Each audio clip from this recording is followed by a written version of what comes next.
साबिक BJP leader T राजा का मुतनाज़ा बयान। हरी किताब पढ़ने वालों पर निशाना। हरी किताब पढ़ने वाले दहशतगर्द बनते हैं, भगवत गीता पढ़ने वाले देशभक्त बनते हैं। तो टी राजा अपने मुतनाज़ा बयान के लिए जाने जाते हैं। एक बार फिर से टी राजा ने यह बयान दिया है। उन्होंने कहा कि हरी किताब पढ़ने वाले दहशतगर्द बनते हैं और भगवत गीता पढ़ने वाले देशभक्त बनते हैं।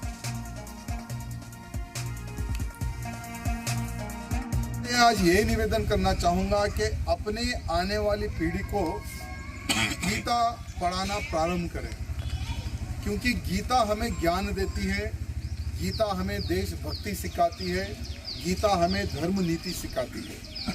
किस प्रकार से हमें जीना है, किस प्रकार से हमें आगे बढ़ना है, वो हमें गीता सिखाती है। आज आप सब लोग देख रहे होंगे कि जो लोग हरी किताब पढ़ते हैं वो आतंकी बनते हैं। आज आप देख रहे हैं दिल्ली में धमाका करने वाला डॉक्टर एक आतंकी बन जाता है, रीजन हरी किताब पढ़ने से। तो इसलिए आप सबसे निवेदन करना चाहता हूँ, आने वाला समय युद्ध का समय है। तो युद्ध किस प्रकार से लड़ा जाए, भगवान श्री कृष्ण जी ने अर्जुन को युद्ध के समय पर सिखाया था।